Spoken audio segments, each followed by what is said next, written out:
ازيكم عاملين ايه؟ يا رب تكونوا بخير وفي احسن حال. يعني ايه الحسنات الممتدة والسيئات الممتدة؟ الحسنات الممتدة هي كل عمل انت بتعمله وبيفضل تاخد اجره طول ما انت عايش، وممكن كمان بعد ما بتتوفى بتفضل تاخد ثواب واجر من عمل بالعمل بتاعك دوت.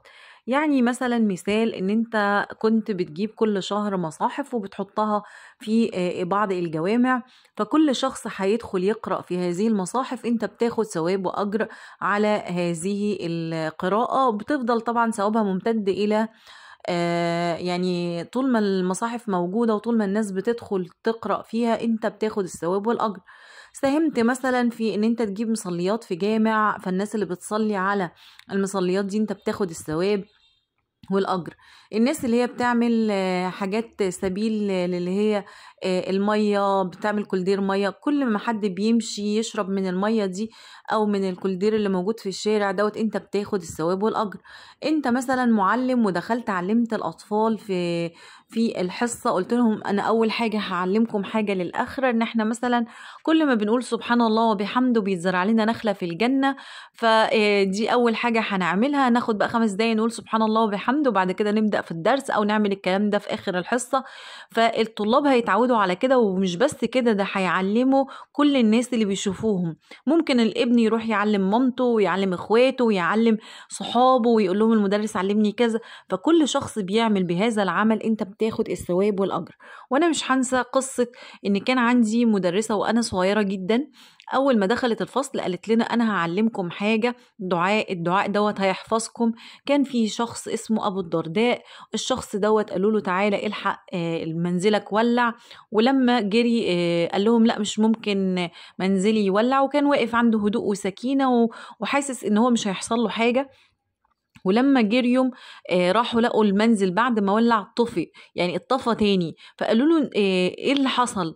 قال لهم اصل الرسول صلى الله عليه وسلم علمني الدعاء دوت وانا قلته وانا عارف ان مش هيحصل لي حاجه. الدعاء هو اللهم انت ربي لا اله الا انت عليك توكلت وانت رب العرش العظيم، ما شاء الله كان وما لم يشأ لم يكن، واعلم ان الله على كل شيء قدير وان الله قد احاط بكل شيء علما، اللهم اني اعوذ بك من شر نفسي ومن شر كل دابه انت اخذ بناصيتها ان ربي على صراط مستقيم.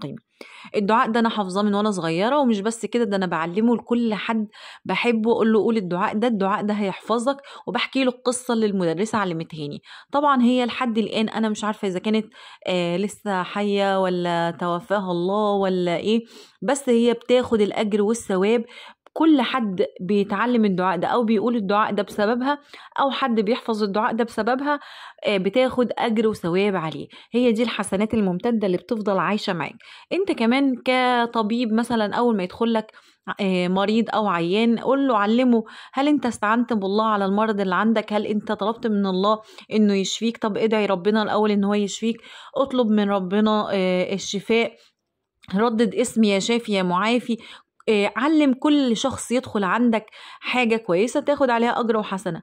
كم مدرسة علمي كل طفل أو كل طالب ياخد حاجة تفيدك وتفضل في ميزان حسناتك ليوم الدين. لو أنت مثلا مهندس وبتبني، علم العمال، قولهم طب تعالوا نصلي على النبي قبل ما نبدأ في الشغل بتاعنا، وعلمهم إن دي هتكون عادة معانا مستمرة دائما عشان ربنا يبارك في العمل، وهنقول بسم الله ما شاء الله لا قوة إلا بالله، فربنا هيبارك لنا في العمل بتاعنا.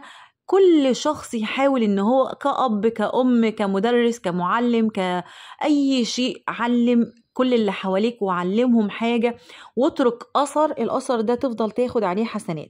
أما السيئات الممتدة فهي ان انت تعين حد على معصية، او ان انت يعني تعين ظالم، او ان انت تقوي